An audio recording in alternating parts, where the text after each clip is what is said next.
Okay. And we are officially live. Yay! Oh. Let's just wait for people to come in. Actually, maybe I should just post this since I've got some posts already to go, at least on Facebook and Twitter, so everyone has the direct link. Okay.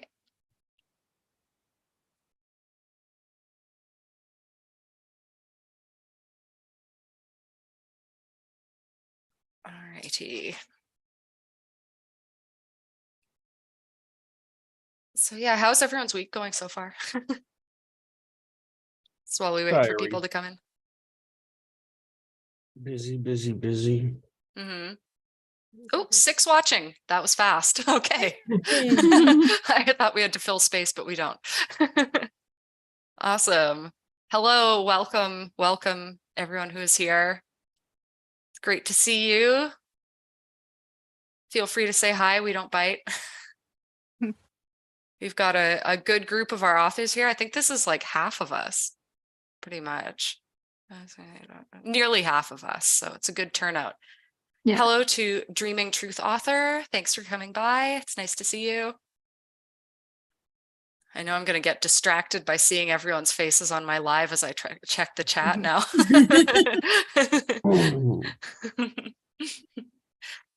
So as you probably know, we've got 7 people. Yay. We are doing our little wrap-up stream for the Stygian Collection Kickstarter. It's very exciting. We're like less than 24 hours now. It wraps up just after like 9 a.m. tomorrow. So we are getting to the end, and what we are doing here tonight is just chatting. So if anyone has questions, we're going to do some intros.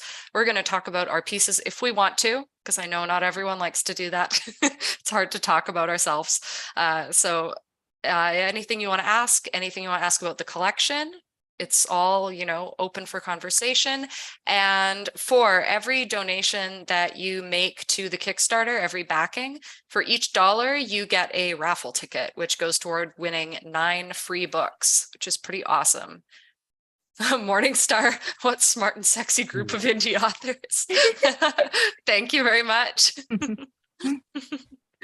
I'm going to post the Kickstarter link so that everyone who would like to contribute knows, and I'm going to pin it.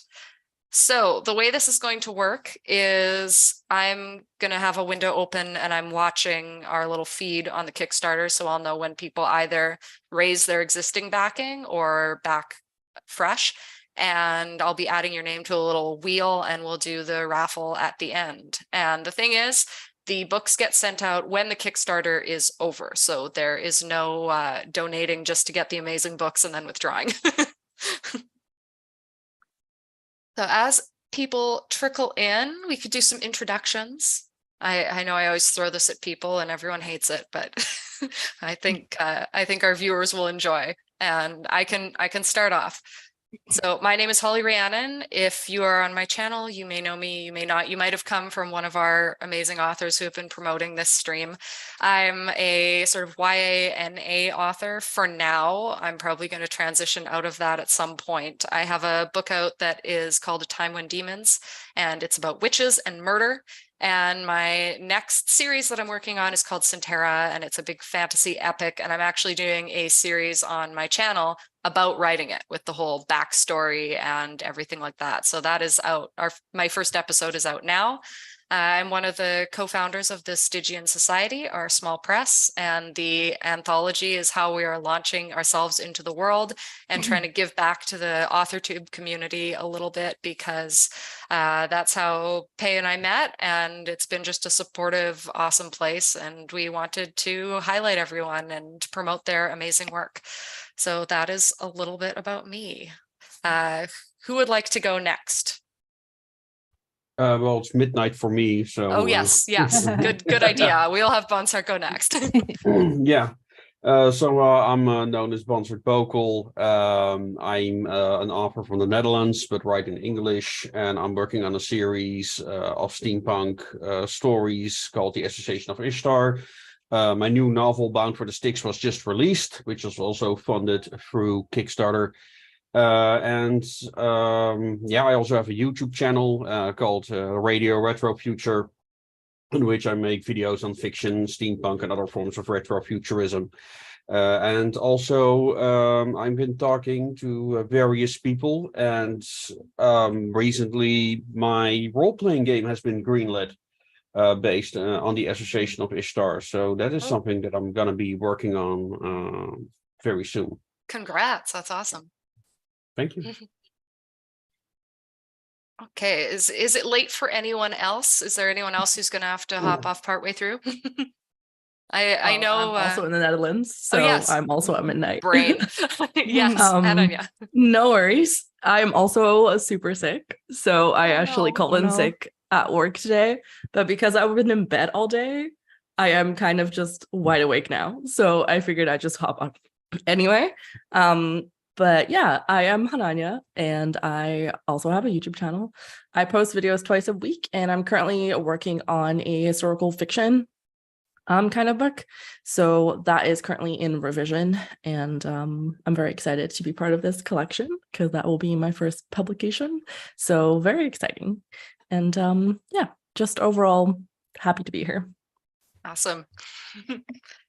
And I know that OG Rose, you both have a stream coming up in a bit, so I don't know if you're going to be able to stay around the whole time. Maybe you want to do your intro now. Well, we're so happy to be here. Thank you for having us, Holly. We're happy you were able to make it. Everyone in this. Absolutely. We have Mr. Reed here. You want to say hi, Reed? You want to say hi? Hello? Yes, Hello. he's investigating. Yes. Hi, buddy. So right here, but right here. Oh, I'll let him sit here for a minute. Yeah, so we're so happy to be here, and thank you for having us, and also thank you for allowing us to be in this wonderful collection. And yeah, we write fiction. We also write a lot of nonfiction, a lot of philosophical work. We actually just had the release of our book called Belonging Again on May 12th. But yes, we are really excited to have our short story Olive Leaves in the collection, and we write as a duo together. We do all sorts of creative projects, and have a YouTube channel as well, OG Rose YouTube channel. We also write Substack articles. We're on Twitter as well, and things, Instagram as well. That's where you'll see more like glimpses of life, is on Instagram, because I kind of run that. So you'll see more about like just what we do here with our kids on the farm. But yes, we're delighted to be here, and we thank you again very much. Absolutely. And I think this sort of effort, this anthology with people that make a booktube is extremely important in order to sort of bring all these different talents together into a collected work to feel more together versus fragmented across the internet. So really appreciate the effort and the opportunity to be part of it. And we didn't release Belonging Again. We also did Thoughts, Conflict of Mind, and Philosophy of Glimpses, and like you said, we have the net coming up in a few hours, but we're very happy to be here, so thank you. Thank you. Do we have anyone else with time constraints? Otherwise, I'm going to start going in order of what I can see on Zoom. Oh yes, and Pay's holding up the books. No time constraints? Okay. I'm actually going to let you know what's going on with our editor right now and let her. Thank you. So if you hear a ghost voice and see no picture, that is because our fabulous editor, Pamela, it's the end of my workday. I'm a little bit brain dead.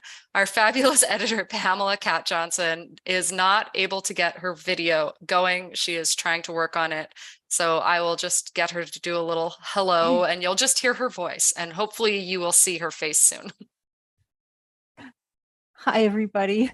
I'm really sorry about this. I was really looking forward to being able to sort of chat to each of you face to face, because I already feel like I know each of you a little bit through your writing, and I just had so much fun editing your stories, and I'm just so impressed at the quality of the stories we have. It's just absolutely exciting to be producing this book because of that.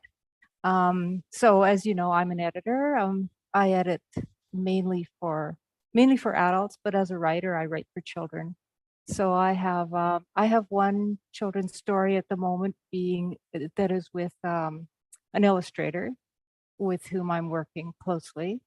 Like I have to do the layouts and the thumbnails for this, and then he will illustrate it.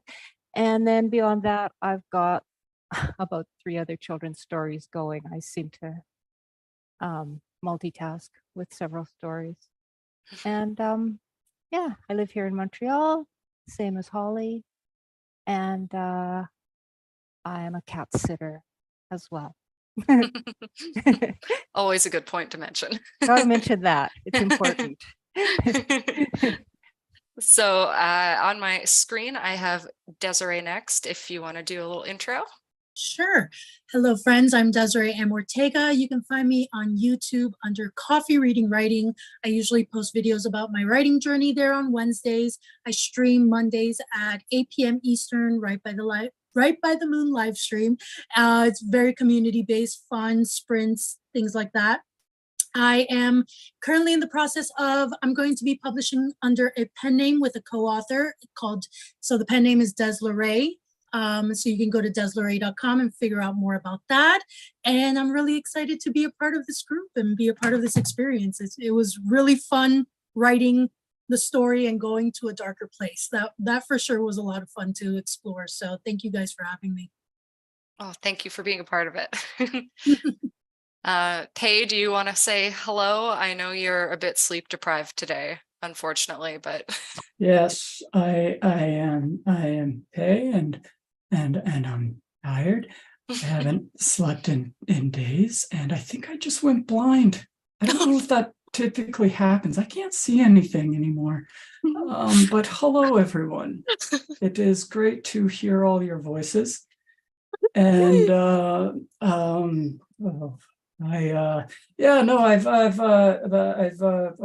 been publishing articles for magazines for over a decade, and mainly local magazines, and have two books out, a short novella and a collection of short stories,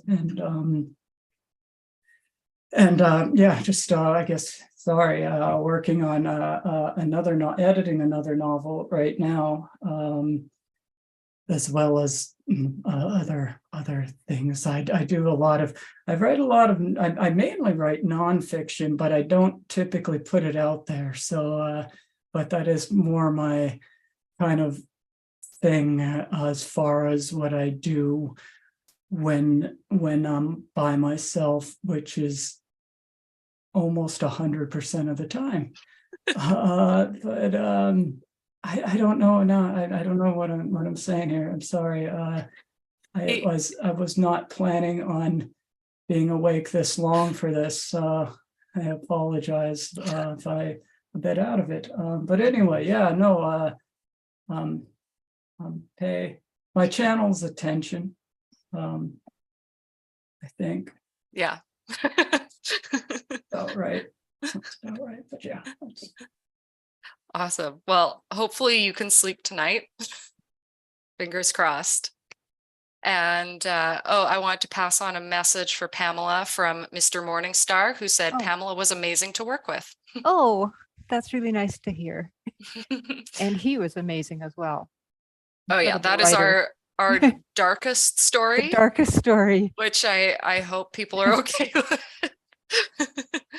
They're also good and they're also different. It's my favorite thing about this. It was really fun putting them in order, right, Holly? Yeah. We took a lot of care with that because we kind of wanted to space them out and sort of sandwich the lighter things around the darker things, and we had them all laid out on the floor, all printed out. And it kind of took us an evening, and it was a very sort of creative activity that was a lot of fun. And we think we came up with the perfect arrangement of the stories. So when you see that, or I guess you have seen it, right? You've all seen them. Well, the authors have, but the people who are watching us live have not yet. So right, of course. But as for the authors, that was sort of the reasoning behind how we put them in order. It was nothing to do with like anything other than that. So yeah, someone had to be first, someone had to be last, but I think the flow is a good one, and we had the input Yeah. from you and me and Pei, and also our social media helper Soul, who yeah. was wanting to be here, but I don't know if they were able to. Their schedule is a little off right now, so they might join us later. Mhm. Well, let us do our next little intro, and on my screen, I am seeing Margaret next. Hi, everybody. I'm Margaret Pennard, and I just wanted to comment on Pamela's metaphor about the sandwich. Like, if we have darker and less dark, it's kind of like, I don't know, a meat and cheese sandwich. I'm definitely going to be the cheese in the sandwich. I am a historical fiction and fantasy writer, and so I dived into more of the fantastical, speculative element, which seems to be the direction I'm going lately, for this collection and for Jeremy Fees. So it's kind of neat that these happened like crisscrossed in time for me. So normally I write novels. I've got 5 novels, but last October is when I released my first short story collection full of speculative short stories. So I was sort of like primed for the short story market this year, which is exciting. And like I said, I've got books out, short stories out. My YouTube channel is called Margaret Pennard, really hard to remember. And I like to talk about books that I've read on there, as well as author life stuff, as well as sprints, as well as karaoke. If anyone loves doing karaoke, I host one of those with Barrett every month. We just like to spread love and joy around the community. Again, more cheese, please. So you can find me on all the social networks at either Margaret Pennard or Taste Life Twice, because my publishing company name is taken from an Anais Nin quote, in case anyone recognizes it. That's my loved it. So yeah, that's me. Awesome. And yeah, what you're saying about the books, there are a few anthologies actually in the 9 books that we're raffling off tonight. And I kept seeing repeat names. I'm like, oh, this is great. There's this little community growing. I like it.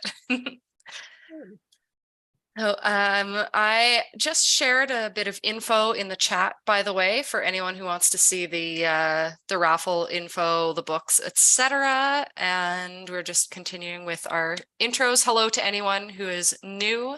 Thank you for stopping by. And our next introduction is going to be Sheraton. Hello, everyone. So my name is Sheraton Mortis. I'm actually a new author, we could call it that way, but I have been writing pretty much my entire life. It's just now is when I had all the courage to do that. And I think that it was thanks to actually meeting Holly and Pei. I met them last year, and we started to do sprinting on Holly's Discord every Tuesday and Thursday. And then we started this amazing journey on January, and I would have never imagined that we would be here. So some months later. So I am very excited about this. I have been doing other types of art before, and I'm really enjoying the route of writing and doing all this collab with amazing people. So I have been dedicated my time lately to more doing horror short stories, like perfecting the ones that I already have written in the past and publishing them for a storytelling/narration YouTube channel that I will be launching on June. And besides that, yeah, I'm thinking of maybe doing some videos for more booktubing and getting creative with this outlet. And seriously, this has been an amazing journey. I also agree with Morningstar that, like working with Pamela, editing and doing all the process was absolutely wonderful. And I can't wait for you guys all to see like what we have come up together. It is like an absolutely wonderful anthology, and you definitely need to check it out. Check out the Kickstarter as well. I'm just routing for it because it has like awesome things there. So yeah, definitely. for our donations, by the way, you can donate at any tier. So, I mean, I keep saying donating, but it's not donating. It's backing, because you get things in return. You're basically pre-ordering your book. You're getting pins, you're getting art, depending on what you contribute. You can get a pizza party with us, which is pretty awesome. So, we've got a few people in on that one. So I think that's going to be a very fun night. So yeah, any tier that you choose to back, every dollar. And I actually just noticed, my rule I'm going to set here is I'm not going to give specific numbers, because I don't want to be like transparent about what people are privately donating. But I just noticed that Harley is in the chat, and I wanted to thank her for upping her pledge. So thank you very much. We've got a pledge raise, which is awesome. And you're in on the raffle for 9 free books. So our next intro on my screen, and he just sat down again. So we've got Alan. Alan, do you want to give an introduction? Oh, getting a sound on. Yeah, hi everyone. My name's Alan, and am I the only poet here in the anthology? Poet? I did poems. Yes. Okay, good, because I didn't know that. So I have a booktube channel. Well, first I want to thank Holly for rewriting my bio. Oh, you're welcome. Yeah, I appreciate that. Otherwise, it'd be like Alan Mahan was born in Toledo, Ohio, my little CV, and he lives in Portland, Oregon. You know, that'd be about it. But I've been writing all my life, and I used to write a lot, like 20 years ago in grad school, and I edited a lot of poetry editing and fiction too. But after I graduated 20 years ago, and I've done a lot of teaching too in English, and I really haven't written in decades. I take that back. I've always journaled. I have, I use those Mead composition notebooks, and I do like a Samuel Beckett does. I fill one side out, then I flip it around the other side and fill that. But I've been encouraged to start writing again and sending things out for the past year at least. But currently, I don't even have a typer. I don't even have a laptop.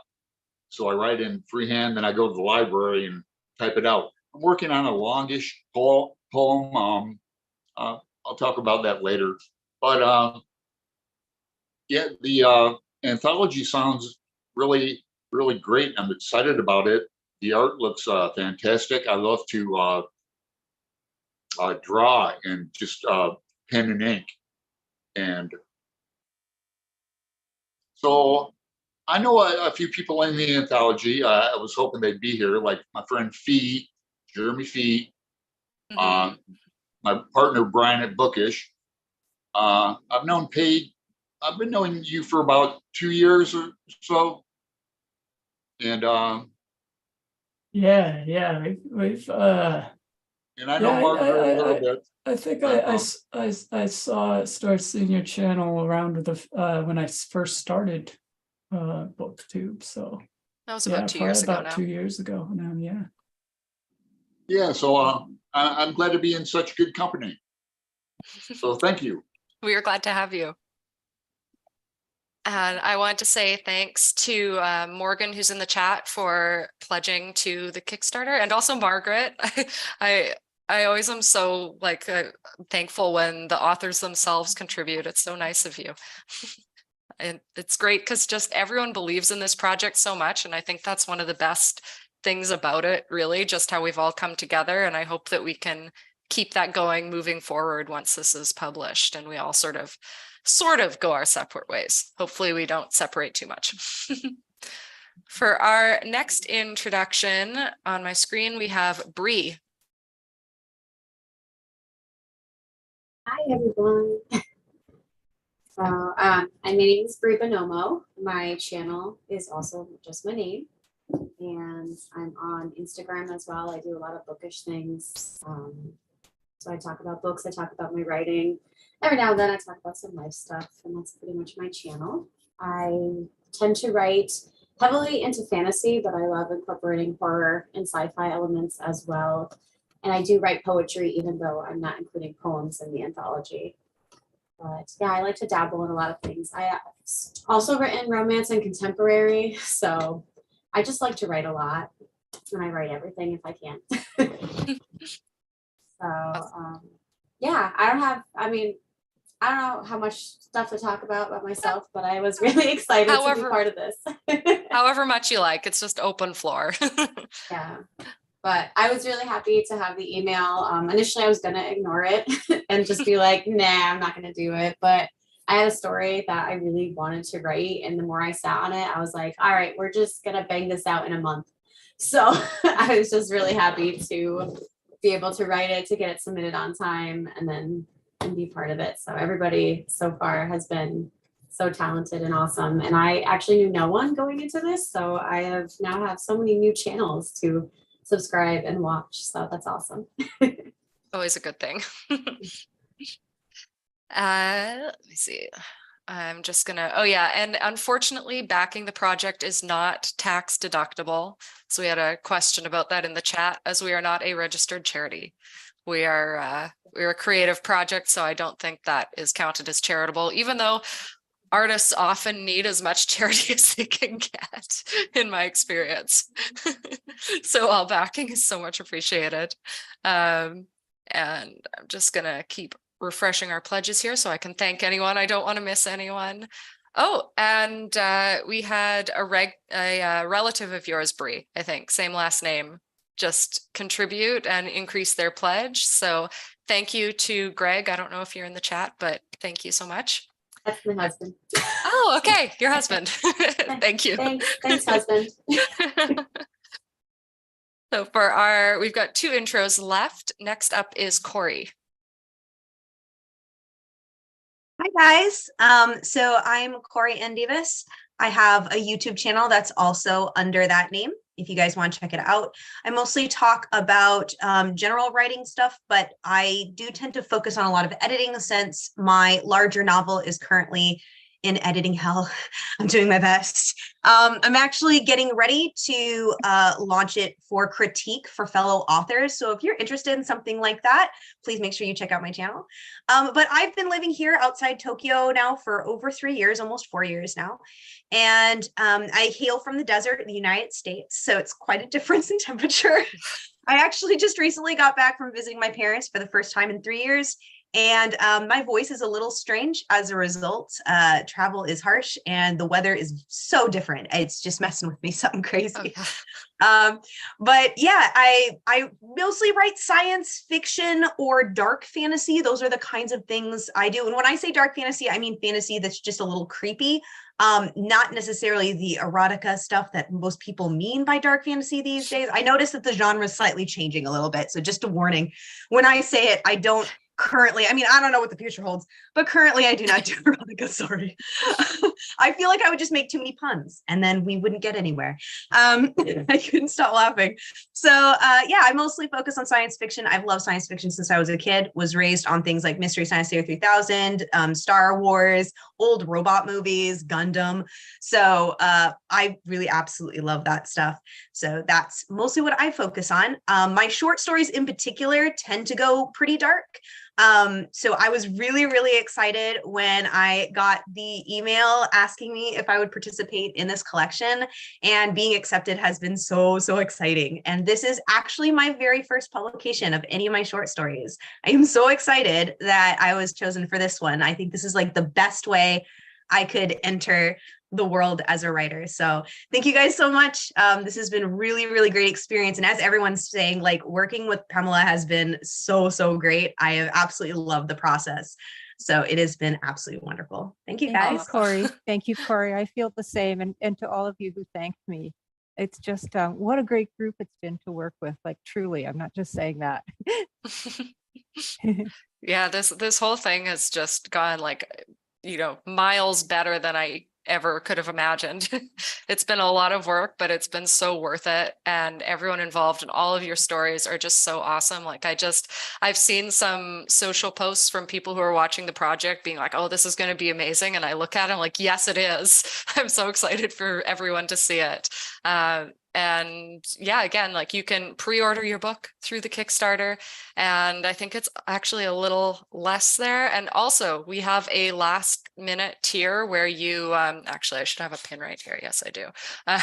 Where you can get a physical copy of the book along with one of our little Stygian pins, which are, they've started going out to the authors, by the way, but Canada Post is ridiculous for costs, so we're sending in batches. So we sent out to international people first, and we're working our way down to Canada. And we have one final introduction, which is Dave. Okay, so is my mic working okay? It is. Okay, so I'm in a lot of trouble. If you saw me grimacing, I was in a lot of trouble getting my equipment to work, but Oh no. okay, so I'm Dave Aldrich. I'm in the US, I'm in Connecticut. And I am beholder of virtually no publishing credits whatsoever. I've been writing for many years, but in a professional capacity. I'm a lawyer.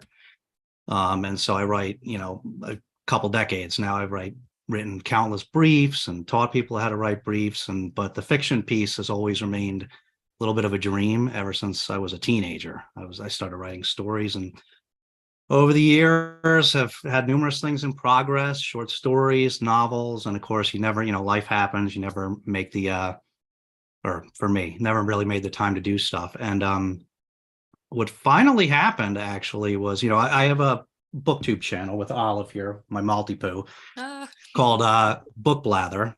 And Morningstar, who I don't know if he's still here, but he and I were just, booktubers together. And he actually got me to he knew that I dabbled in writing, and he actually forced me to submit a story for, Regina St. Clair does these annual horror anthologies that are only by booktubers.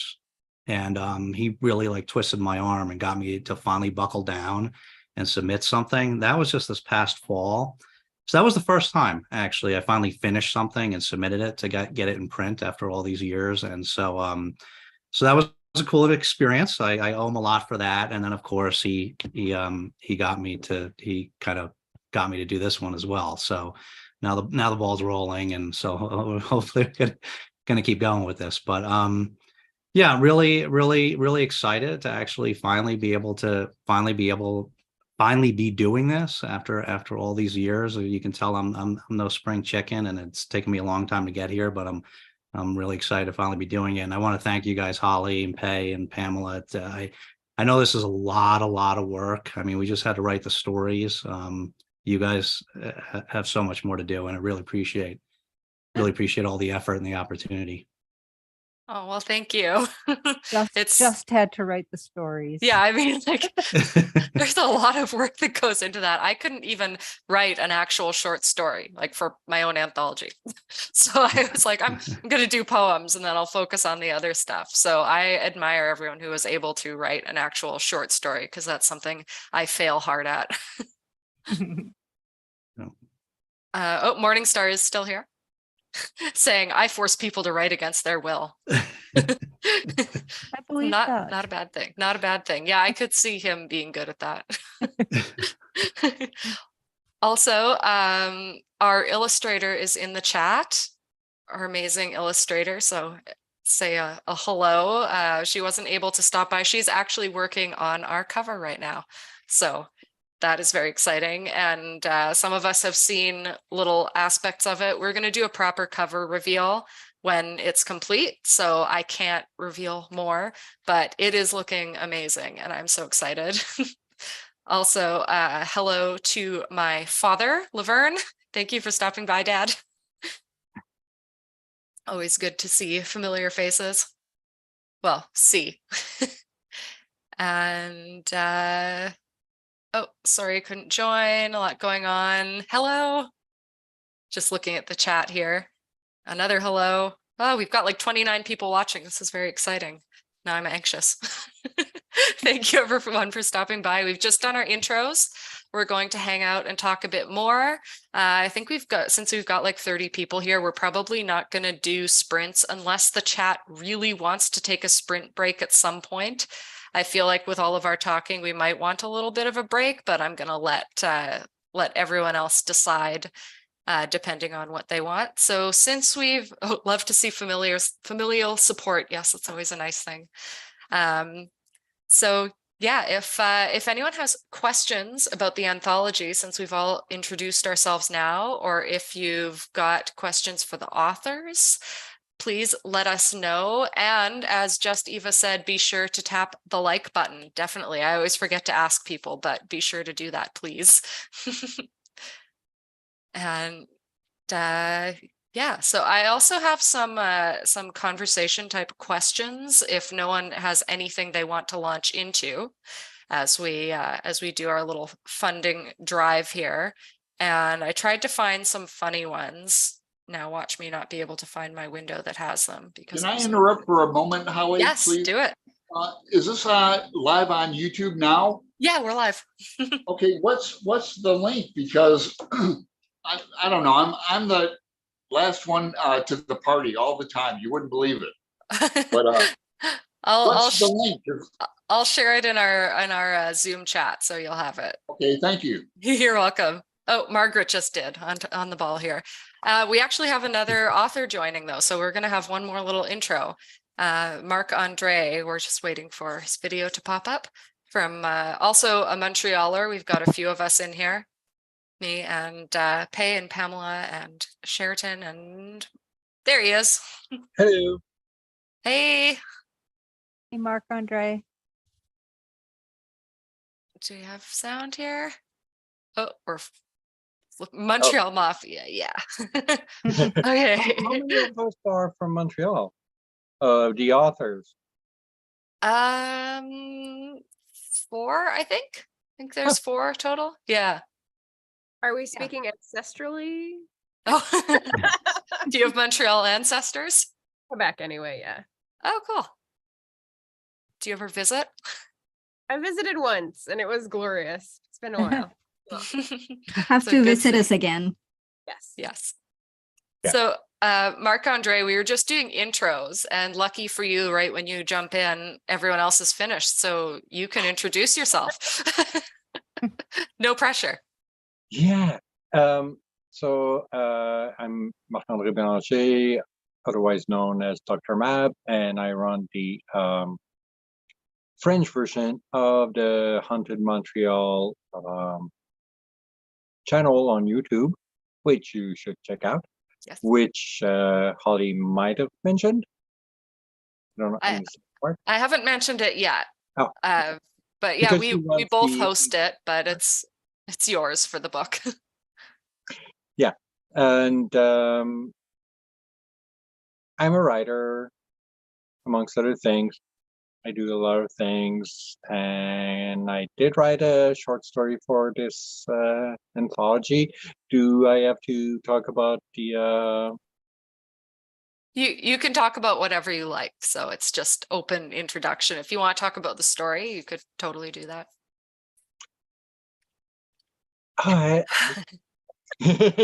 Or leave it a surprise.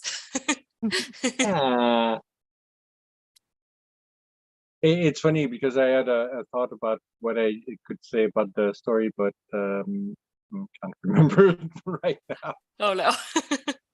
This is what happens when you corral a bunch of authors in like a weekday evening. It's just yeah, corralling authors is like herding cats. I think we did really well. We have like more than half of us here. Oh, that's good. Yeah. Sometimes we only have our words when we're putting them on paper. That is definitely a thing with me. When I get here, like it's just I black out. At the end of this, I'll have to go back and watch because I won't remember a single thing I said. I can see from here.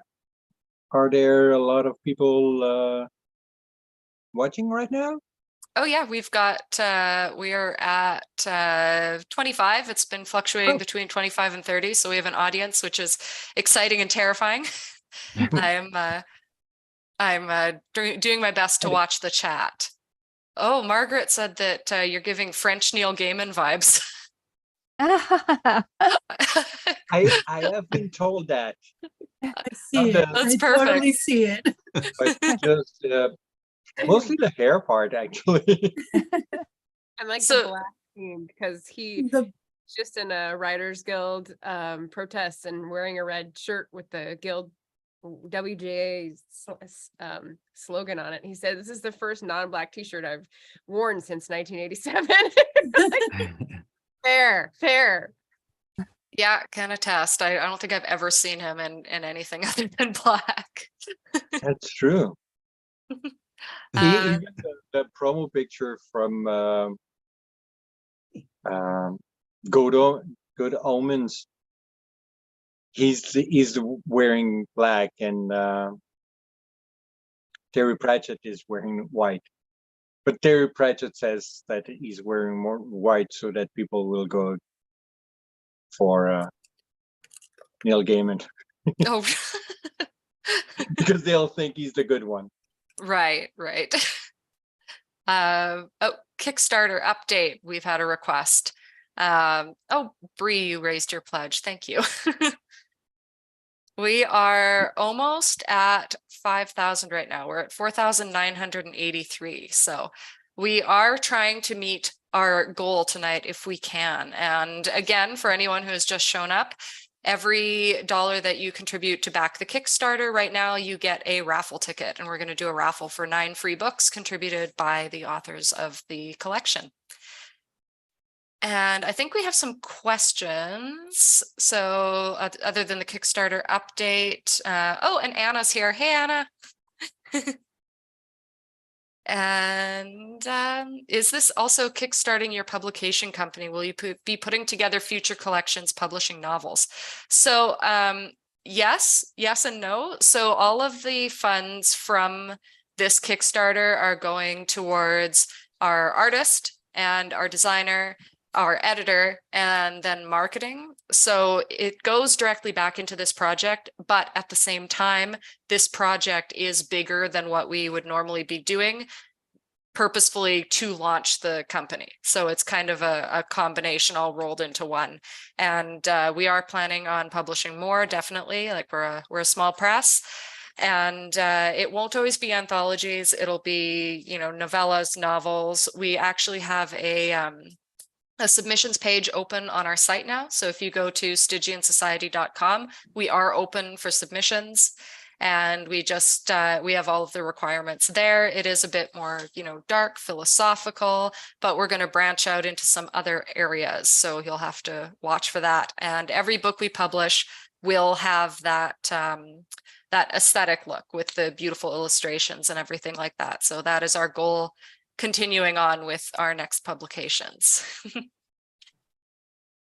Oh, and Eva just doubled up. Thank you.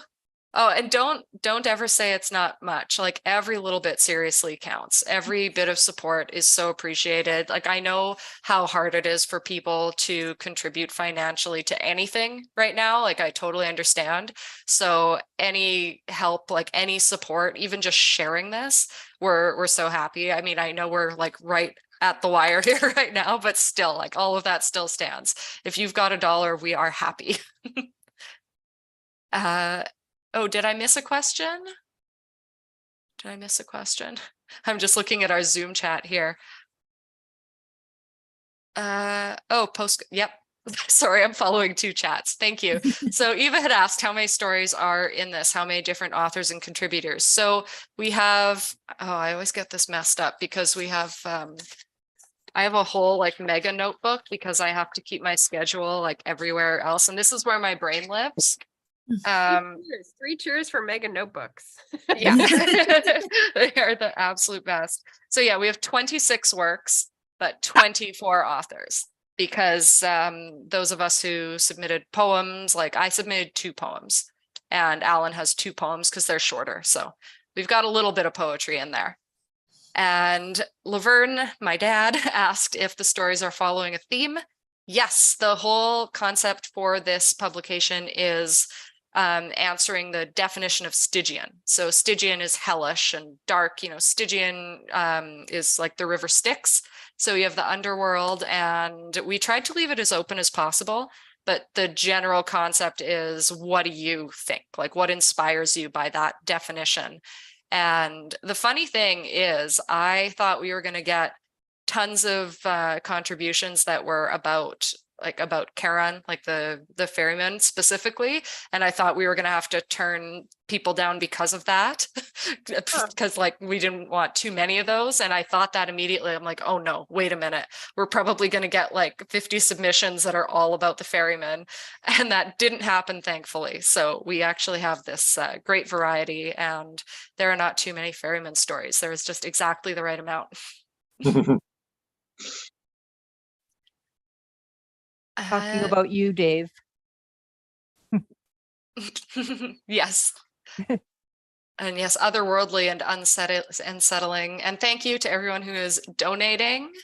So we had a question asking about what Des wrote. So I think maybe we should each discuss our stories a little bit. And I'm going to let other people start because I need a minute to catch up on our chat and just shut up for a second. So Desiree, if you want to start since you've been requested. Sure. So I wrote a dark dystopian short. It's about a very young girl, and it was really just kind of exploring what a potential future could look like if things were very much depraved, and if that was what society was known, like pretty much what they like, that became the norm. Anything depravity's sake became the norm, and what that looked like for one specific character and her story and what she went through. So it was kind of sad to put her through what I did, but it was a very interesting story, and I loved being able to open up that discussion as well, and I really enjoyed writing it. So it was a lot of fun. Yeah, when we talked about morning stars being dark, I think yours is probably the second darkest. Really? I think so. I thought mine was probably one of the like lighter ones. I wasn't sure. It's pretty dark. layered to us. Which is hilarious because I normally write like romantic suspense and romance. So I figured people were going to be very intrigued to see this very different side. You've got a dark side. I love writing like dystopian sci-fis, and so I used to write it for YA when I first started, and then eventually I went into romance. But I would love to revisit that because you gave me a taste of it again. So definitely something I would like to revisit in the future. You're very good at it. Thank you. You're welcome. I guess I will go back to our international people again, because I don't know when you have to leave. So Bonsard, if you want to talk about yours a little bit. Yeah, so my story, I actually wrote it as a blog post for my own series, as kind of like an introduction to the Association of Ishtar, which was basically about a guy going as a novice associate to the French countryside to investigate a site for the French army. Yeah, and there they discover more than they bargained for. Yeah, and it's kind of like all I can explain without having to delve deep into the lore of the universe itself, which is quite vast. So that's a pretty big universe and very cool. So if anyone is into steampunk stuff, by the way, like definitely follow that project. It's great. Hananya. Hey. So my short story was just kind of one out of many, many story ideas. I just kind of picked that one. And it's more or less kind of about the moral message more so than I think the story overall, but it's just kind of like what makes you a bad person, or like I kind of see it as actions define like a person. but how many times do you have to repeat that action for that to become kind of who you are? And that is kind of more or less, I will say, what it is about a little bit. So I'm going to leave it at that and let people just read it. Excellent. There are also little excerpts on our social media if anyone wants to see like one line from each piece. I think I picked out some good ones from everyone's. They're very intriguing. Let's see. Pei, do you want to talk about yours a little bit, as much as you can? Oh, are you muted? Yeah, oh, I there just you can go. never tell because to mute this mic, I have to do some. Anyway, it's more just a kind of stream of consciousness, little bit. It could be considered narrative poem, really, but yeah, it's hard to talk about it because it's not really it's not, of course, it being stream conscious doesn't follow any storyline as much as it is just someone sitting at a desk remembering a specific time in their life, really, for no particular reason, and that's really all it's about. It's very poignant though. Yeah, it's kind of just a description of when I was younger. I used to hop freight trains a lot, and so I was just kind of remembering back on those days and wrote that little bit. But yeah, that's about it. It's like a long poem. Yeah, it is. I'm not good at writing poetry unless it's more the narrative kind of bit. So that's really all I did, and I guess it was very quick. But I think when reading it, it's one of those things that should be very quick. The Wordsworthian kind of a spontaneous flow of emotion kind of thing. Yeah, definitely. I'm going to take a break for a second just to say that we have crossed 5,000. So yay. Thank you to everyone who is backing fresh and upping their backing. We're at 5,149. So we're getting up there. Thank you so much. And I want to answer a couple questions that were in here before I completely lose track of them. Eva had asked if we've all read the entire collection, or is it still unknown? I mean, I have, and Pamela has, and Pei has. I don't know if everyone else has yet. It's been sent out, but it's a lot. So I don't know if everyone has. I still have a few to read. What do you think of it so far? Good. Really good. And I read like half of it. I'm always the last one of the party. Alan. I haven't received it yet, so. I shared a doc with you. So if it didn't get to you, I'll send it to you again so you can check it out. Okay. Yeah, I don't know if there was something with that, because I actually, that email that you sent with it, that went into my junk. So I didn't even know I had it for long. I just found it a few days ago. Okay, we've had problems with that from the get-go. Yeah. I don't know why. It's not junk. Come on, Google. The junk, it's spam. Holly, may I interrupt again? Yeah. Briefly. Like I said, I don't have a computer, laptop, anything. I go to the library, and when I tried to go on, I think the $15 or $20 tier, the Kickstarter, on my phone, it wouldn't let me. But maybe question is the Kickstarter going to be still up and running next month? No, this is our final push for it. So it's done at 9 a.m. tomorrow. But I mean, you're one of our authors. Like, don't feel stressed about putting money into it. You do not have to. Yeah, I mean, I chose option B too. I option B, whatever that entails. I'm really bad with business, but So the follow-up question for this, asking about reading the collection, was if anyone has favorites yet. I don't know if we should talk favorites. I mean, I'm not going to talk favorites because I think that every one of them is my favorite for different reasons. That's the problem. Like, they're all so different. The whole anthology. The whole anthology is the favorite. Yes, exactly. Yeah, I could And- not even pick a favorite. If you haven't read it all, I don't want to pick a favorite yet. Yeah.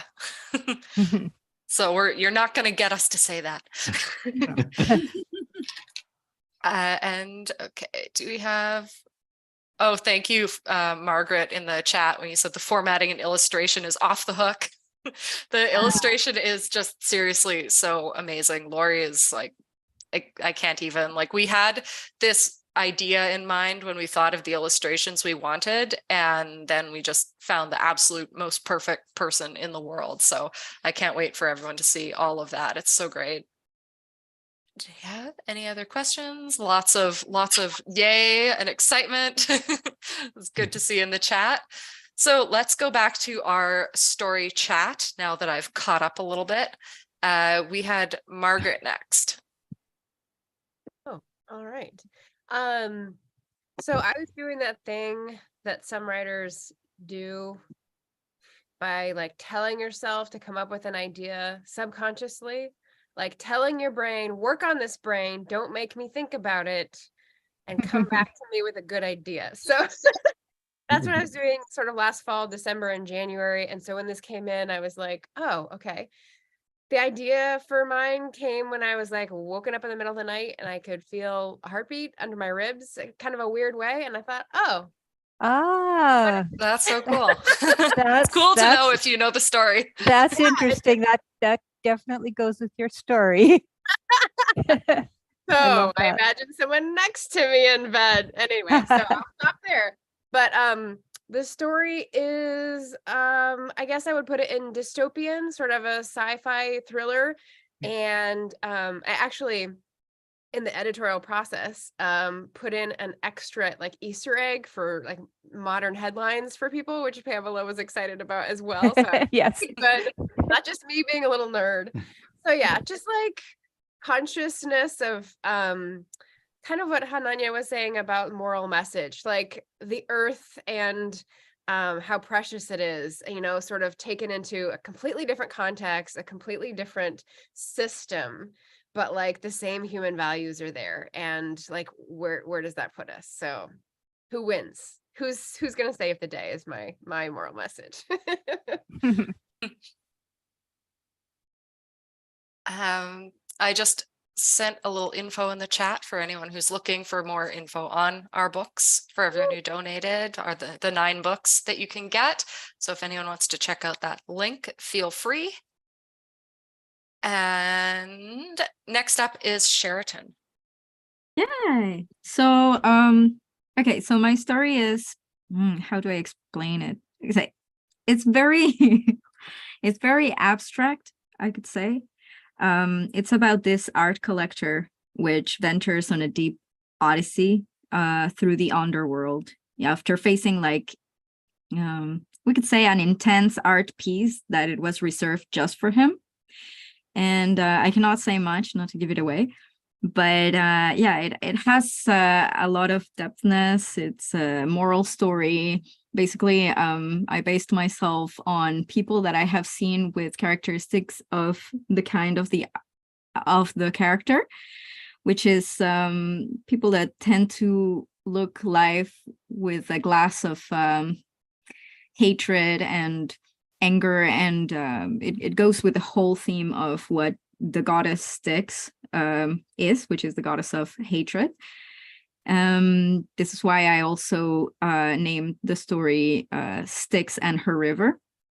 And yeah, I can't wait for you guys to read it, and hopefully like it's something that you guys will enjoy.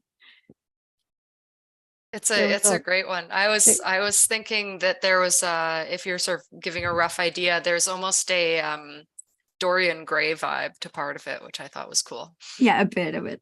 Yeah. There's a lot going on in that story. Mm-hmm. Yeah, a lot to process. It's one of the longer ones, but it's very enjoyable. Like I liked it a lot. I mean, I love all of them so much. I'm just like, I'm the biggest fangirl for this anthology, seriously. Alan, do you want to chat about your poetry? Why, yes, I would. But I want to say this is how like dingy I am. When I was doing the link, I linked it to Bad as Red too, and then I linked it to my my partner Greg. By the way, we do a live show Monday, and they're going to be on it. When next month, like I forget, like the 6th or something. Well, originally it was May 29th, but we will sort it out. I think Greg had us in for the 29th. But we'll be there. We'll be there soon. Right, that's going to be really cool. Mm-hmm. Then what else I want to say? Well, I'll just talk about the poetry for now because we got a lot of time. But this how dingy I am. I put in the comments "hola all" like I always do, not knowing that it's just going to appear here like I did it here. I was actually on the live chat, checking you guys out and all the chats. Anyway, I'm watching both. Easily confused. Right. So one of my poems, the first line in it is Cormac McCarthy has bad breath. And it goes on to go. He served like pickled antelope and possum. Already people are asking me, "Where did you meet Cormac McCarthy?" As if I'd actually met him. So that's a story beyond that. To tell you the truth, I have a little confession to make. That poem, UFOs in Arizona or UFOs in AZ, that started out to be UFOs in Utah. And that was a real story I read in the paper, again, like 25 years ago in Arizona, but it was Utah. For real. Remember all those cow mutilation? Oh, yeah. So, I mean, that poem writes itself. It's a good one. Anyway, Thank you again. That's like all I got right now. Yeah, well, thank you. I'm glad we got a bit of poetry in there because I know we were pushing the short stories, but we've got a little bit. And then with Pai's style of stream of consciousness, I think we've got a good balance. Let's see, we're at 7:03. OG Rose, did you guys want to talk about yours? Because I don't know when you have to go. Oh, they're inside. Yeah, they're inside now. We moved, right? Yeah, we danced. We did, yeah. So in the collection we have a short story called Olive Leaves. It's about a mother and daughter, Ailey and Aileen. And really the story it's like a monster truck going in the back of monster truck toy just being set off in the background. Is about basically it really wants to explore concepts and the complexity of truth and confession and a lie. And so really that's it's about getting into the nuance of truth, really, and what it means to be honest. So that's really what it's about. Definitely has some philosophical undertones, but yeah, it's we're really excited about it being able to be out in the world because it's been kind of in the cache for a while. So yeah. What year is it? Yeah. I don't know what year it is. 2023. It's So 2023. what, 8 years I or think so. something? Yeah, 8 years. It was Something like written 8 that. years So ago. Yeah. what is the ethical way to do, what does it mean to be honest regarding something where you think it's immoral to tell the truth? And the name Olive Leaves is going to be playing also on Noah. And what does it mean if the bird can't return, can you still imagine the olive leaves? And what would that look like? So it was a pleasure to write, and it's a thrill to be part of the anthology. So we're very happy about the opportunity. A very, very beautiful story. Yeah, it really is. Thank you, Pamela. Thank you so much. Well, goodness. Well, thank you both. Thank you. Appreciate that. We had some new people drop in, so I just want to say hi to anyone who has just arrived. It's great to see you all. If just to give the little update, we are still doing our raffle. So if you want to contribute to the Kickstarter or raise your backing, it's in the link is in the pinned comment, and you can get a raffle ticket for every $1 and get 9 free books. When is the raffle happening? It is going to be right at the end of this stream. So I'm probably going to do it, like I'll take a minute to get all the names. I have like a little wheel, and I'll see if I can do a screen share to show the wheel, and it'll be in like the last 10 minutes sort of thing. And then the prize will go out when the Kickstarter's done. Awesome. Oh, next up, Bree, do you want to talk about your story a bit? Sure. So I do have like a little story to the story. Basically, I've been writing for like, I think a lot of writers, several years, but in college I did have a minor in creative writing. So I took a lot of writing classes, and my one class was pretty much terrible. Like I learned nothing about writing in it, but we did flash fiction. But it wasn't called that. He was just old and didn't care. It was funny, but like literally was just like, here, write 2 pages of a story and then we're going to read it in class. And I had this idea for Reaper then, but it was 2 pages and it was all telling, no showing, or all, yeah, that's exactly it. It's all telling, because we had 2 pages and he didn't actually tell us how to write flash fiction. So I kind of like forgot about it, but a lot of those stories were like cool ideas that I wanted to explore. And then, like I said, I was gonna kind of ignore the email and just be like, well, I don't have time to write it right now. And then that story kind of came back in my brain, and I was like, well, you know what? I could actually rewrite that finally, because it was terrible, and it really, I scrapped pretty much the whole thing, but it was just nice to be able to go into it. So that's like the pre-story. And then back in college, and even now, like I work as a mental health counselor. I have a psychology master's. And so psychology is a big part of a lot of my writing, and my novel writing tends to be more like romance on one side and fantasy on the other. So short stories tend to be where my horror comes out the most, and that's what I love to write in short fiction. So writing this, I really wanted to explore themes of grief, but as well as the concept of, you know, bargaining with the devil, but more so what you would actually be willing to give up if you could. So if you have somebody dying and people always say like, I would rather give my life for theirs, would you actually, if you had that chance, and what would that mean for you? Bree, I'm curious to know how you reworked that story from what it was originally, and how much time there was between the two. Yeah, so the basic premise, and I actually want to do this as like a YouTube like series, I think, moving forward, because I have 10 short stories from that class that I want to like show my editing process, I guess, or like how I would tweak things. But that one in particular, since it's already reworked, there was 2 pages, double spaced, so it wasn't a lot. I think, you know, a couple hundred words. And the premise is like the structure that was there is the same. So I had this woman whose partner was dying in a hospital, and it was like the end of their days. And, you know, they kind of have this mysterious encounter, and that was pretty much the same.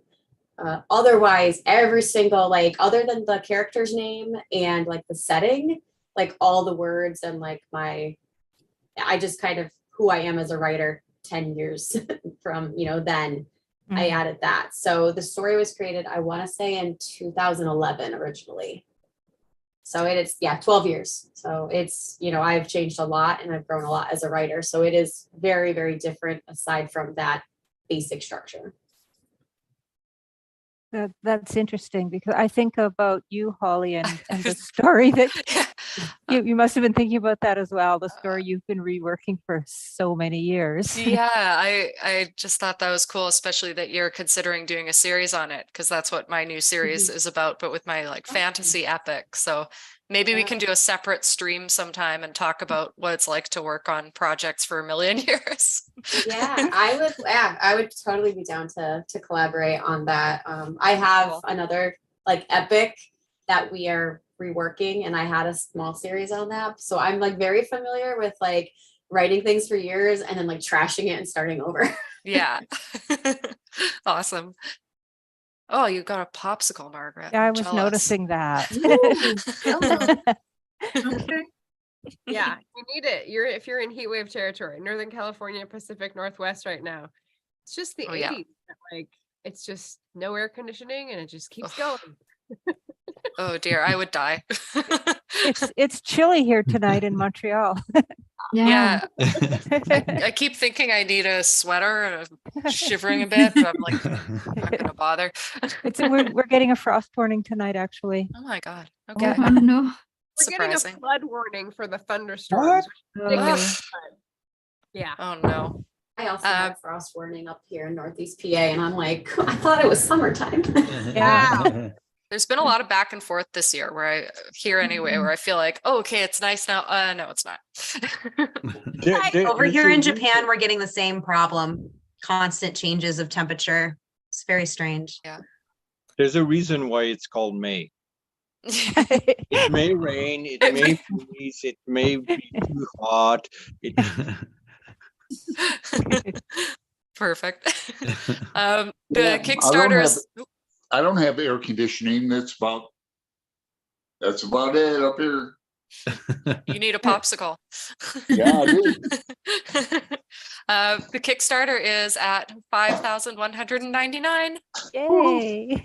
Thank you, Corey and Morningstar and Anna, my one of my best friends since I was 5 years old.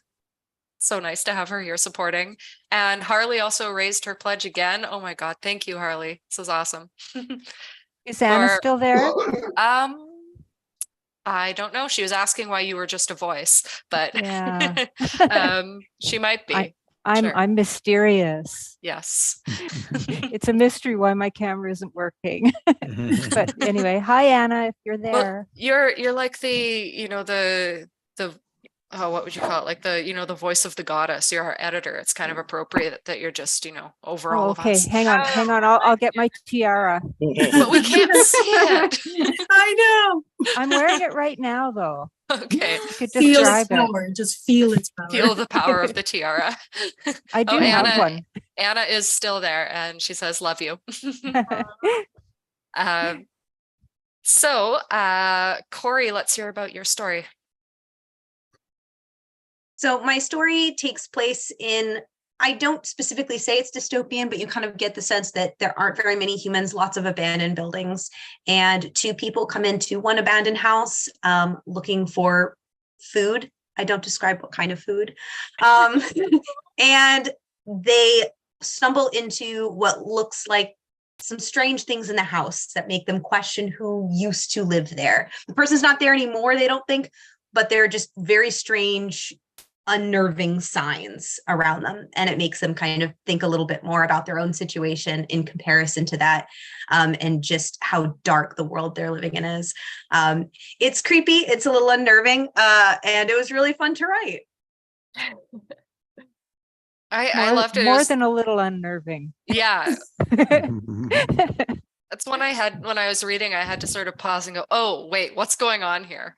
That's always fun when you're reading a short story. Especially when the twist comes. Mm-hmm. Yeah. Which we will not tell you yet. We will not divulge. Not yet. No spoilers. Well, when the book's out, then people get to know. Then people can know everything when the book's out, but they have to buy it. And read it. Yes. Yeah. Don't just buy it. Read it. It's worth it.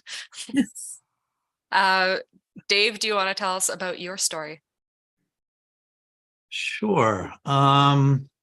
So mine is, I'm one of the guilty parties that went straight for the sticks. So mine, but the title of mine is The Oarsman. So, yeah, so mine is, I had actually read the Dante's Inferno not all that long before I wrote the story, and I didn't really like it all that much. I didn't know why, because I thought that was a story I was supposed to like, right? One of the greatest epic poems of all time. So it got me reading more about it and researching it a little bit, and then I got very invested actually in that work, and to the point where then eventually I wanted to write the story. Basically, it's without giving too much away. It's basically a dystopian, very loose dystopian take on the Inferno, and I basically try to do I put a lot more into this one honestly than I did with that last one I had talked about in the last anthology. I really try to do two things with this story. It's set in an apocalyptic world, and society is really undergoing this cataclysm, and this nebulous church steps in, and so through that, it's a bit of an exploration of virtue versus sin, and what we think is virtuous, but there's also a lot for those that are intimately familiar with the Inferno. There's I try to really make it chock full of a lot of symbolism, so that I think it's a okay story. If you're not familiar with the Inferno, then it's just the other part that I just described. It's a decent story for that. But if you're familiar with the Inferno, I think you get a lot more out of it, because I tried to basically include a lot of symbolic references to that. And so it's really just meant to be, I kind of viewed it as it's not all that realistic. It's not all that realistic. It's pretty surreal. It's meant to be sort of a Kafkaesque dystopian take on the Inferno, and I should probably leave it at that, because it's probably too much already. So it was another one of our works that was more philosophically bent, and I enjoyed that a lot. Dave, I'm really glad that you decided to take on the theme of the oarsman. Really, because it's just it's like a puzzle all coming together throughout that story, and it's just kind of a perfection from beginning to end. It's just so nicely put together, and such a it just wound up with such a great ending, and I just thoroughly enjoyed it.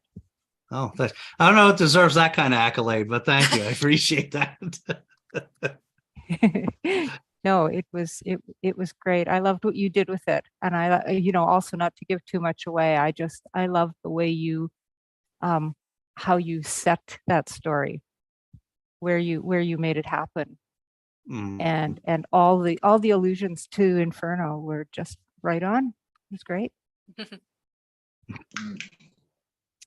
So we had, I'm sorry if I pronounce this wrong, Hayayel, the Eternal, who has contributed. Thank you. And hello to Luna Rose. I did not say hi. It's good to see you. No. Those are my people. Okay. I mean, I knew one of them was. Yeah. Thank you so much. Marc-Andre, you had sort of touched on your story a bit. Was there anything you want to share now that everyone else has talked about theirs a bit? Yeah, well, my story is about the singularity, like the computer becoming conscious, who decides to strike a deal with the devil. And mayhem ensues. No. One of the reasons, or one of the things that made me write that, is that I've always been interested in alien thought, in how the other thinks. And I remember many years ago, some of you who are older might remember a show called Earth 2, which had the distinction of having only one season, but it had Tim Curry in it, so Oh, that's always good. that's a good reason to watch it. But it's one of the only sci-fi shows. They're on a different planet, and it's one of the only sci-fi shows where the aliens, their motivation, their thoughts are actually alien. It's not like they don't have human motivations like you usually see in sci-fi. Yeah. And that's one of the things I don't think I've like mastered it, but I'm really interested in how does something else think? What does it want? And one of the ideas behind that story is what kind of Faustian deal would a computer make?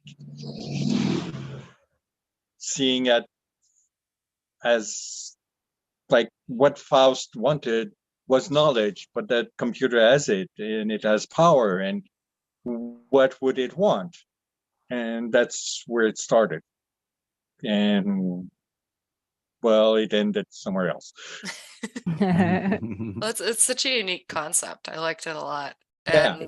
And yeah, like when we first met, like a year and a half, couple of years ago, I remember you were writing something that explored something a bit similar, like putting your brain in an alien creature. And I think that you're very good at doing that, and it's a difficult thing to do. Yeah, I actually I'm still working on a story about the singularity meeting the zeitgeist, which is Can I too just add? abstract. Can I just add one thing, Marc-Andre? One of the interesting things was that usually when you do something along the theme that you're saying, we see like a machine juxtaposed against a human, but you've done like something completely different by showing us the computer brain up against well, maybe I shouldn't say, maybe I shouldn't give it away. No, but, don't give it away. No, but yeah, like a supernatural character. And that was interesting. Very interesting, that one scene where we could see it through his eyes. Maybe I'm just not interested in humans. Fascinating. Hence Haunted Montreal. Yeah, exactly. Well, then again, they used to be human. Yeah, that's true. Oh, Anna jumped off, but just in case Anna's still here, thank you for stopping by. Yeah, thank bye, you for the Anna. support. Thanks. The key there was they used to be human. Yeah, used to. Once you're a dead human, are you still really a human? Well, that will vote? be the You wanna subject of our Are you gonna vote? That will be the next. Because they have anthology. experiences from being human. So does having human experiences qualify you to being classified as human? Right. We'll discuss that in the next world. Oh, this is OG Rose and KVO territory right here. Anthology number 2 coming up. Yes. We had a hello from a couple new people. Hello, welcome. Thank you for joining.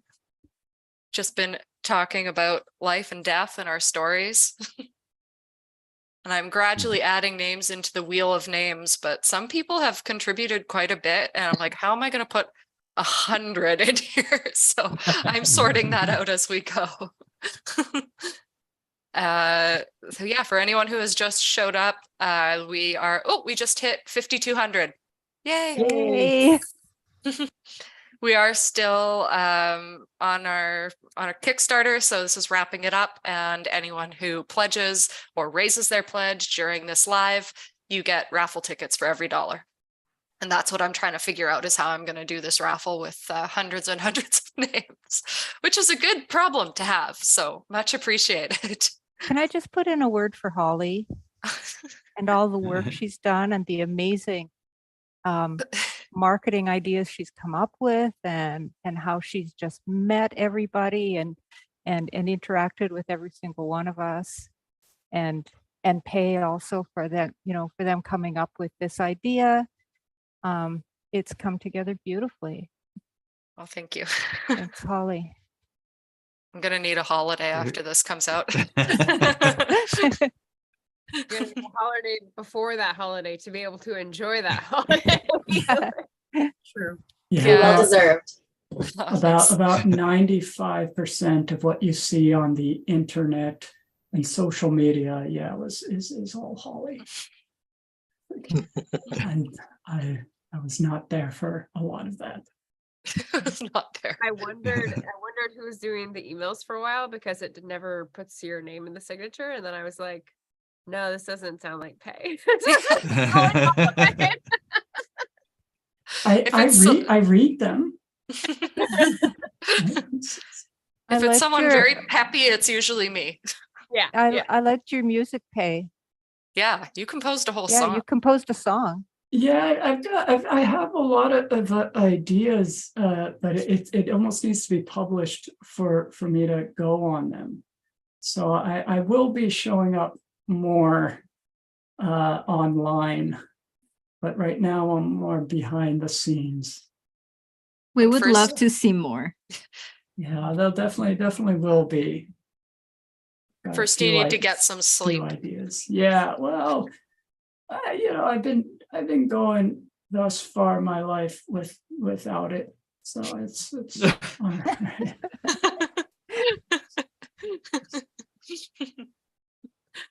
Oh, Lori said that we're fantastic. Thank you, Lori. So are you. Do I have any? Oh yeah, I have some of Lori's smaller pieces printed out, which I can share without too much spoiling. I don't know what viewers can see of this on my little screen, but I like this guy a lot. Fantastic. It's some of our You could probably make yourself the focus too if you wanted. Yeah, that's true. I could probably do that. I'm always terrified to do anything with Zoom, in case I mess it up. So I've switched to speaker view for a second here. I don't know if it's going to show, but I won't take too much time just holding papers up, but check out. It's so good. Those look like they're ready made to be cut out of stickers too. Like if that was... Oh, they will be. They will be. Yeah. We've discussed merch. It's going to happen. Nice. Yeah, there's lots of cool things that are going to come out like once the book is out. Like what Pei said too, like we have so many ideas for this, and it's just such a great collection to work with, because it's just kind of endless. Like every time you're reading it or looking at the art, it's like, oh, but we could do this and this and this and this. So we're going to keep it going. Temporary tattoos. Temporary tattoos. Yeah. That would be pretty cool, actually. Yeah. These would make great tattoos. Luna Rose, sleep. What is that odd word? You're not alone, Pei. So while I work here with this wheel for our prize, if there's anyone who knows a really good way to do that sort of thing, please let me know, because I'm working with a thing where I have to enter names manually, which I will do. But if someone has a better way to do a raffle with like a couple hundred names, let me know. Worst case scenario, I will go quiet for a little bit to work on it. But if anyone, I had a pretty good topic actually, unless there is anyone who would like to sort of take the floor with anything, because I want to make sure you all get a chance to talk about your stuff. Give us your next icebreaker so we can talk amongst ourselves and give you some time. So since there's a dark element to this, and we've got a haunted channel and stuff, I think it's always fun to talk about if people have paranormal experiences. And I find that that tends to launch into something pretty interesting and suitable here. So does anyone here have paranormal experiences? Alan? Well, we know we do. I'm gonna Yeah. leave. Good night. Oh, okay. Thank you for joining us, Bonsai. Have a good night. Good Have a night. good night. Nice to see you. Likewise. Good day. Are you still good for a bit, Hananya? Or okay, awesome. We've got half an hour to go. Actually, I'm going to ask Pamela, would you like to sort of would you like to be master of ceremonies as we discuss the paranormal experiences and okay. watch where... I thought you were going to ask me to suddenly come up with Oh no, you with a can story. take over my role for a second because I'm just Okay. going to try and get our raffle going. Okay, yeah, sure. I mean, I do have ghost stories, but I'd have to think about which one to tell. So I'm certainly not going to start. So Well, Alan can start. Alan, yeah.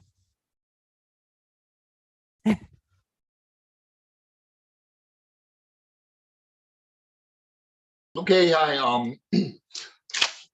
don't know where to start. I mean, I've been having paranormal experiences since I've been a wee lad. I've been seeing like dead people. I mean, as far as relatives go, I am really, I've been studying and practicing the tarot for 40 plus years since I was a teenager. And that goes along with the Kabbalah and the Tree of Life you can see up there. I'm very connected when I dream. I have sleep apnea, so I'm waking up all the time for one, but I can lucid dream. I lucid dream every other night. My trick is to astral project, which I've been doing for years too. But my problem is I'm kind of busy at the moment. So and I'm doing a lot of different things, a lot of reading, a lot of art. But recently my ex sent me some old Mead composition notebooks back from Toledo, Ohio. She sent me 2 boxes this month alone.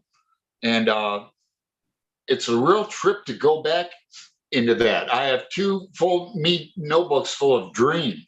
And when you write down your dreams, when they become prophetic, you can prove it. You know, I believe in interpreting dreams. Like I'm a real Jungian, but I use puns. For example, this is many years ago in Toledo, Ohio again. I was dating a woman who had she was a single mom and met through AA. Okay. It was going well until I relapsed, started drinking. I went over to her house and she knew I wouldn't let me in, all that stuff. And I wasn't trying to break her window, but I did. And I went home and then, I called her and she talked to me like an idiot. I go back and she had friends over fixing the window. Anyway, in a dream, I had a dream that I was looking through the window and her kid was like using coloring on the wall. And I broke the window and the scenario happened. But the point is, I had dreamt that and using puns, couldn't I see the writing on the wall with the kid and the breaking the window?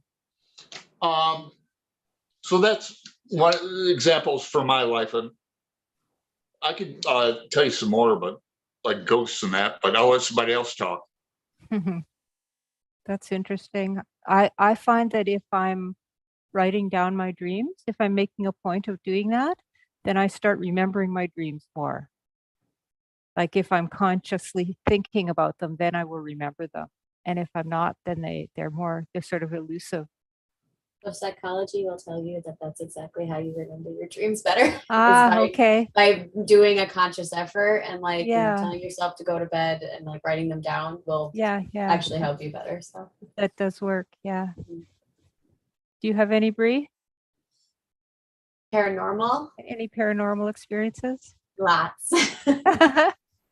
I guess the one that I tend to tell the most is because it has like the most like occurrences, would just be where I grew up in my mom's house.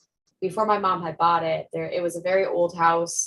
There was like coal chutes, like still to this day, the entire basement is dirt because it's just so old. And the gentleman who owned it before my mom got it died in the house.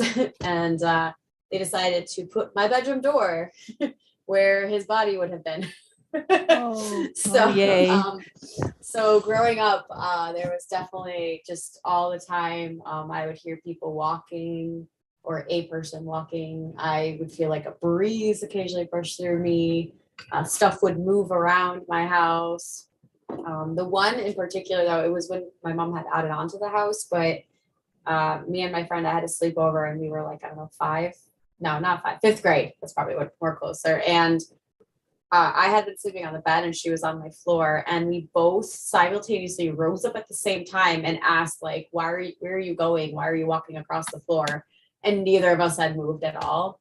So yeah, it was pretty crazy. And my mom used to feel people like hovering over her and nothing would be there. So yeah, so just like a lot of little things, like nothing like, exorcistous, but but I'm okay with that. I don't want to be haunted. Yeah, wow. Anyone else? I think Margaret has one. No, but while you guys are like working on feeling extrasensory perception, I'm here like in therapy to try to just be in my body. I'll get back to you. Maybe another 20 years, I'll have some like supernatural events to relate. Yeah. I kind of feel that because everyone's kind of trying to remember their dreams, and I'm like the exact opposite. I've intentionally like shut that down, and I actually intentionally try never to remember my dreams. So yeah, are they scary? Well, my mom has always had kind of prophetic dreams, and ever since I was very young, and when I started getting older, I started getting them too. And they were terrifying. They're usually kind of dark things. Usually my mom would always say, if you see someone in your dreams, contact them immediately, make sure they're okay.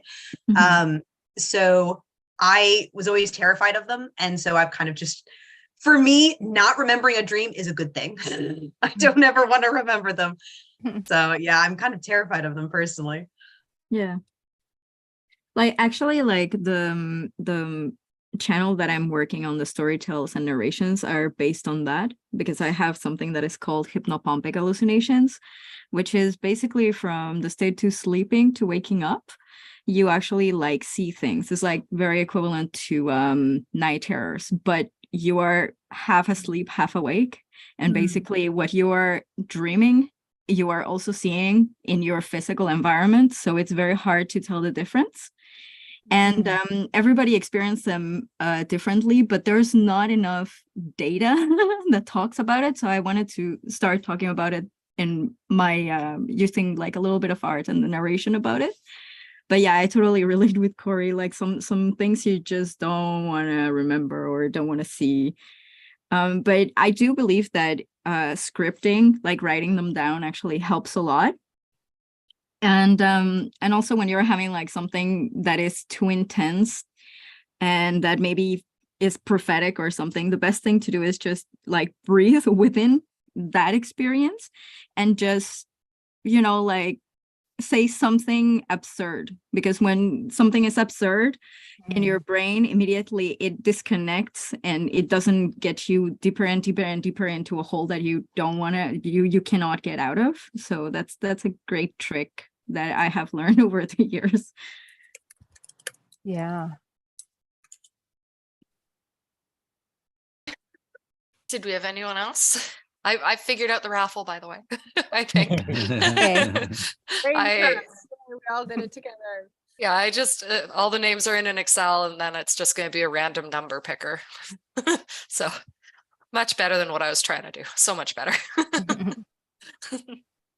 I've had very straightforward prophetic dreams. Well, they weren't prophetic because the thing had already happened, but it would be like in my dream, somebody, the oldest one I remember is somebody saying in my dream, Brezhnev is dead. And then like 1 or 2 days later, I learned that Brezhnev had died, but he had already died. And while some of you might be too young to remember who he was the head of the USSR at the time. But it wasn't something strange. It was just one person saying, oh, here's a piece of information that you might like to know. So that those are kind of, they're not prophetic because the thing had already happened, but there's something strange about them. Well, when you said that it already happened, I was like, oh, well, it's something in your life. So that's not, but if it's something that you didn't know about that already happened, I think you have some you have some spirit who's trying to tell you things, but they're just really slow. and very formal. Like they maybe don't an ancestor then, perhaps Huh? maybe ancestors, if anyone was involved with the USSR or was impacted by them at all in your past ancestry. And that would explain the formality as well. Yeah. Would it have to be past ancestry or somebody I hadn't met yet? That's a whole other discussion. My dad, who is we call him a paranormal dampener, he just said, uh-oh, am I gonna scare the ghost stories away? Paranormal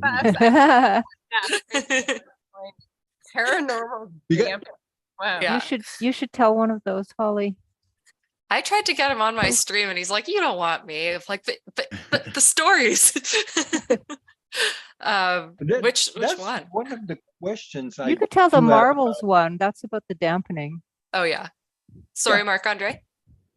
No, I was gonna say, one of the things I wonder about ghosts and spirits and things like that is time. Does time exist there? Do you only see ghosts from the past, or could there be ghosts from the future? I believe the answer is a lot more complicated than just like, is it one or another? Exactly. I like the whole, yeah, the time is also one of the things I like to play with in my writing. I like your tarot, Alan. Yeah. You got the little tarot in the background. Yeah, I think I told the marbles story when we did our paranormal stream. Yeah. Right. But for anyone who hasn't heard it, just simply my mom and I were reading in bed. She would read to me when I was a kid. And we always had these big old houses. So we had this like 2.5-story old house. And we were lying there and we just heard marbles rolling across the floor, like back and forth, like lots of them. It sounded like a lot of marbles, not just like one thing that might have fallen or something like that.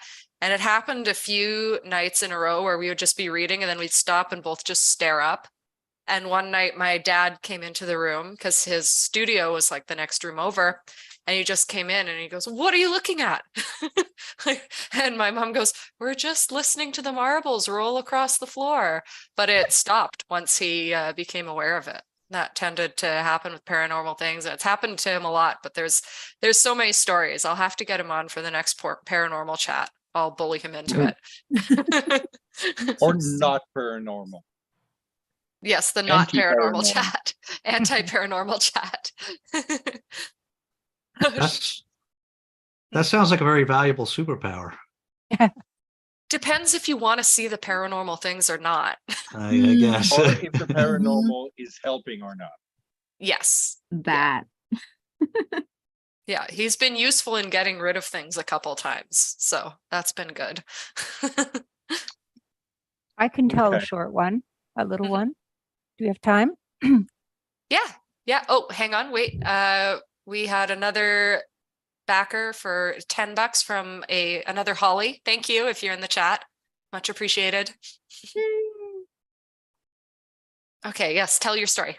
Okay. I taught school once, and it was on an indigenous settlement in northern Manitoba. And this school was built like on the edge of a lake on a graveyard, like an indigenous graveyard. Like not the best idea, right? And the people in the village didn't like it, and there was a lot of back and forth about it, but it went ahead. And by the time I was there, it was probably 20 years old, this school, but they still talked about it. And they talked about how the swings in the playground would start swinging in the middle of the night, like with no breeze or anything. And many people had witnessed this. And there was a legend that there was a fire, that the school would catch fire every 7 years, which had already happened twice. And when I was there, the school caught fire, and that was like the third time. And there were a number of weird things. And the teachers lived in these little bungalows, these little teacherages that were grouped together alongside the school.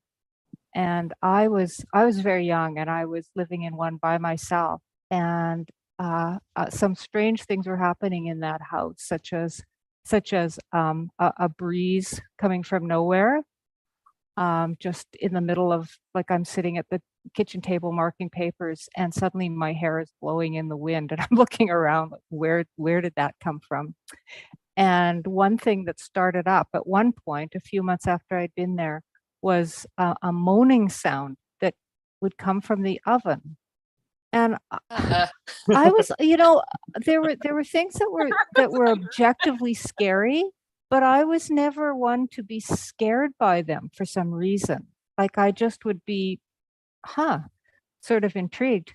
But I did feel very lonely there. And I told the other teachers, like, I was the youngest teacher there, and I was all alone in that house. And I went and told them, and they kind of, I said, it happens every night at 10 o'clock when I'm sitting at the table, marking papers and or reading or something. 10 o'clock and the moaning starts from the oven. And they said it's nothing. And they also, I think a few of them I thought they were kind of laughing at me. Anyway, they weren't laughing at me. They were trying to protect me from the story, which I eventually heard, which was that there had been another young teacher living there some years before me, maybe half a dozen years before me. And she had taken her life in that house through the gas oven. So, yeah, but just to end it on a better note, I never got a feeling from that it was malicious. It felt benevolent. It felt more like, if it was a spirit, it was someone that was keeping me company. So yeah. And then after a while, this was through the winter, it did that. And then as winter ended, it kind of stopped. So that's one of my ghost stories. Wow. That was definitely spooky. That scared me so much I had to go smudge. I was noticing Ellen in the background. There was a lot of that in that community I was living in too, believe me. Thank you. In which area was that, Pamela? It was who's asking me? Sheraton. Sheraton, yeah. It was at a place called Moose Lake, which was near Le Pas, Manitoba. Okay. Yeah, quite far north. Yeah. Wow. Yeah. That's really, really wild. But there's also like a lot of things going on in there though, in that area. Yeah. Oh yeah. It was a place of powerful medicine. There were some ley lines crossing there, and it was right on the corner of a lake. And one night I was out by the shore of the lake, and the northern lights were just dancing around. They were green, and they almost seemed to be making a squeaking noise. And I was with some other people from the community, and they were saying, this right across this lake, this is where Wendigo walks across. And it's it's sort of it's a spirit, powerful spirit that could walk across the lake. And yeah, they believed it was one of the one of the spirits that you would smudge to and that you would keep on the good side of. It was Have you cool, been actually. back there? Very cool place to work. Have you gone back? Sorry, am I from there? No, have you gone back there? Have I gone back? Oh no, not in many years. No, no. At that time, it was just a strictly fly-in community. You couldn't even get there across land. It was all muskeg all around. So you could go in up the river, or you could fly in a little plane. And in the winter, they would build a winter road because the ground was frozen, and they would sort of build a road every fall so that you could kind of go in and out a little bit. And then, yeah, as soon as breakup came and as soon as it started to melt, you were stuck there unless a plane came in.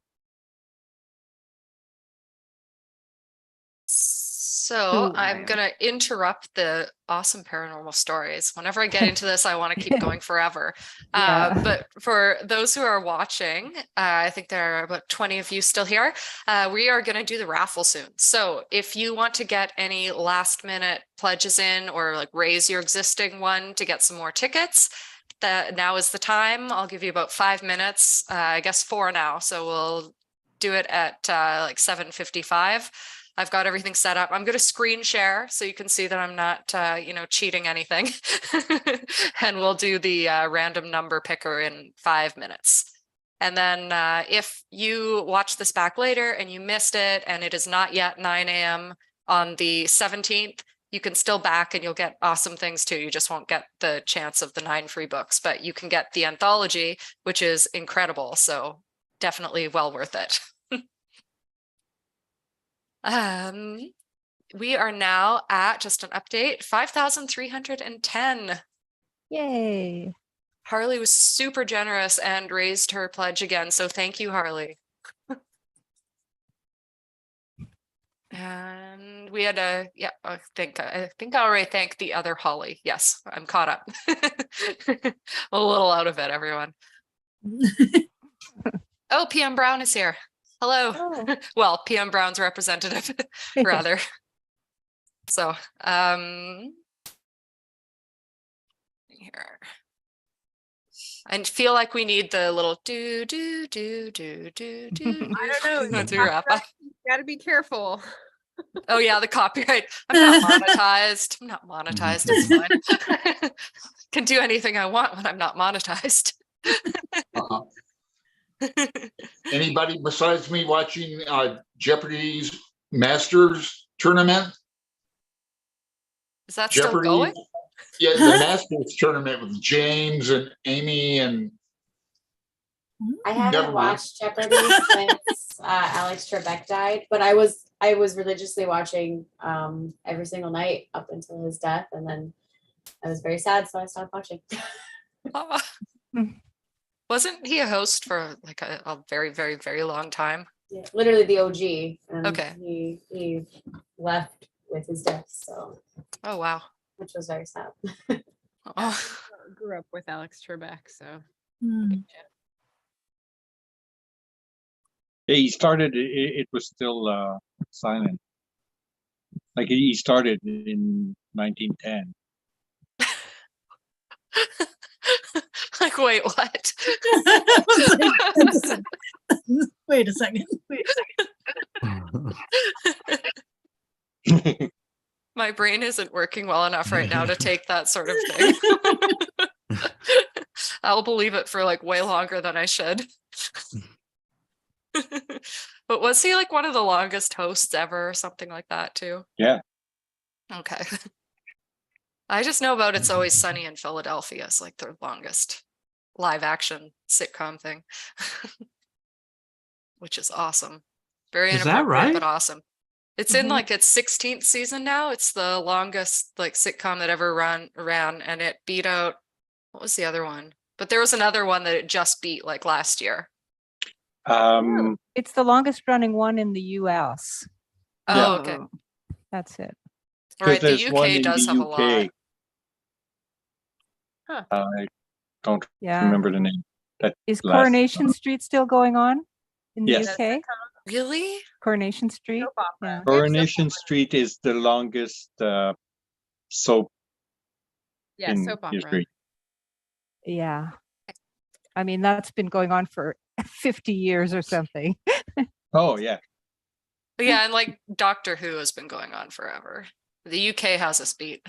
But it's a specific thing. Like I think it's worldwide, but it's a specific like type of filming. I don't know. We are at 7:55. And since this is a weekday and some of us are like it's the dead of night, I'm not going to keep everyone past 8. So we are going to do our random number picker now. And let me see if I can make this work. I'm going to share my screen and hopefully do so properly and hide the backer's private information first. That's probably a good idea.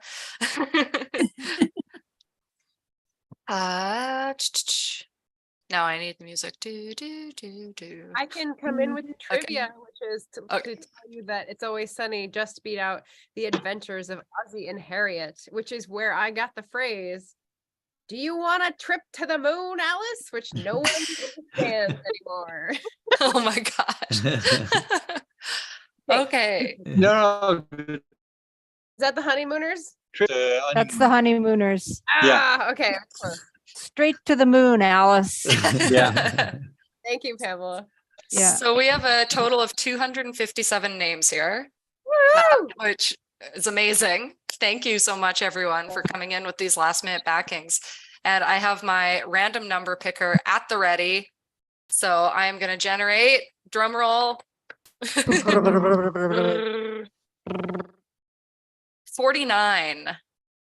And 49 is, oh my gosh, so many here. Harley. Congratulations. Yay. All your Harley- raisings Harley of the went backing hard. came through. Yeah, I know. Amazing. Rockstar backer. Thank you so much. Are they gonna pick one book each time? So the first Oh, person. Oh, no, it's all 9 books. Okay. One win, one big win. Nice. Get a little That library. is a big win. I know, it's awesome. Nice. So, yeah, thank you everyone who came out to support us at the end here, who supported us leading up and who will continue to support us. This anthology is a really good one. I can't wait for you all to read it. It's going to be great. And thank you so much to all of you authors who came out tonight. We are going to reach that goal and we're going to put the book out and it's so exciting. So nice to see everybody. Yeah, I'd like to go around and let everyone give one last plug to their channels so that we can send our viewers over to watch everyone. And I'll also be putting them in the description of this video because it'll stay up on my channel. So I'll start with myself. You are here already. And I'm doing a new series. I'm actually not going to be putting out a new episode this weekend. I just don't have the time, but hopefully the one after. So stay tuned. I'm talking about writing my epic. It's going to be fun. We're going to get into character development and world building and all that stuff. Next on my screen, Desiree. Hello, friends. I'm on YouTube under Coffee Reading Writing, and you can find me also on Twitch, twitch.tv/Desiree M. Ortega. Excellent. And Pay. Actually, I think OG Rose has to get, are you guys, do you guys have to get out yeah, of here? yeah, you're almost, sorry. Yes. Okay. OG Rose, give yours. No worries at all. Yeah, OG Rose, you can find us on Instagram, Facebook, Twitter, YouTube. It's just o.g.rose. That's our pen name that Daniel and I write under together. It actually stands for like my maiden name, our last name, and then Rose, which was my grandmother's name. But yes, anyway, so OG Rose, you can find us on all of those platforms. And I think we release probably about 2 or 3 videos a week. We do the net every Thursday as well, and release that usually on the weekend. So we're actually going to hop off and go and jump on the net now. But thank you all so much for your time. It's been a joy and a delight. So thank you so much. Thank you for stopping by. Of course. Bye-bye. Bye-bye. Bye. Bye. And thank you for that reminder, Pay. Oh. Oh, my mic was already on. I thought yeah, I'm what do we do? Yeah, Just your channel. Oh yeah. Okay. Attention. That's my channel. That's where you can find me. I guess. And I'll link it. Yeah. And Margaret? Margaret Pennard. Pennard is like Captain Picard. If anyone is a Star Trek fan in the house, remember, see you on YouTube for book reviews, readathons, author life, author panels, and historical research. Excellent. And Hananya? Hey, just Anaya Leclerc everywhere along the internet, where you can find me basically. And yeah, I post videos twice a week. So come hang out with me. And Sheraton? Yeah, so you can find me on all the socials, same as Sheraton Mortis, and I will be starting posting things on June. There's going to be a separate channel from my YouTube channel, but it's going to be like the link is going to be there on my main channel, so stay tuned. Awesome. Corey? So you guys can find me on YouTube, Corey N. Davis. Pretty simple. All of my other social media will be listed there. That's the easiest because unfortunately I have different names because I start all my social media at different parts of my life. But yeah, this has been wonderful. Thank you guys so much. This is so exciting. Awesome. And Alan? Wait for the mic. Yes. Okay. Yeah. Alan, find me Big Hard Books 770. I mean, my channel name is Big Hard Books and Classics. Hashtag Faulkner in August. It's going to be our 5th annual year this August. Reading Absalom. Pay, you might be into that.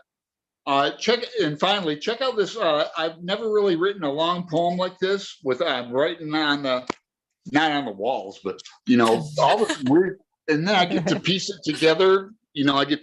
So I'm going to be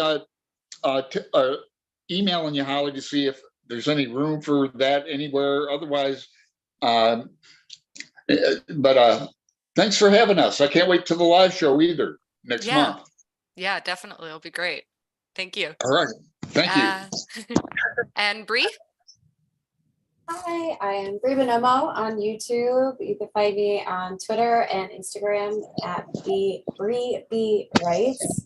I am pretty much on every social media possible. On TikTok, I'm Frantic Fairy, or also Bree B Writes might come up. And I have a Twitch. I've not used it in like a year or so, but that's also Frantic Fairy. So hoping to start a new series about editing works in June-ish. So look out for that if you're interested. Nice. And Dave? You can find me and Olive at the YouTube channel Book Blather, which is just, your typical booktube channel. Hey. Hi, Olive. With typical, but with dog. I mean, it's. Yeah. Olive runs the channel, but she lets me help. So sweet.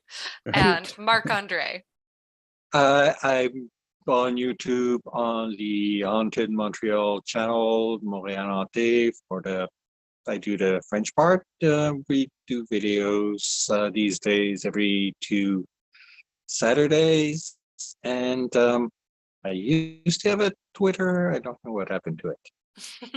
It's probably in the drawer somewhere. where Twitter honestly belongs. Yeah, exactly.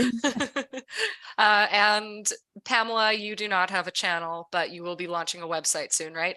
Yeah, I'm building a website for my editing and writing, and I'll probably be sending it out to all of the authors here to solicit more work. Yay! Yeah, I'd love to work with any of you again. So. And hopefully we'll see submissions for the Stygian Society from all of you too. Oh, right. Oh, right. That's true. For full books. Yeah. Oh yeah, the the second book on ghosts. Yes. All the ghost stuff. Okay, well, that is that. This has been a ton of fun. Thank you again to everyone. Thank you, thank you, thank you. Everyone who's watching, keep an eye out for the Stygian Collection. It'll be out in June. We're saying June 6th. The only thing that could go wrong is printing through Amazon, but I'm sure it's going to be fine because it's always been smooth for me. There will be announcements. Follow us on socials. We'll be posting all the time, and I can't wait for you to read the book. Thanks, Holly. And I hope everyone has a wonderful night. Bye. Bye. Thanks, guys. Bye. Thanks, everybody.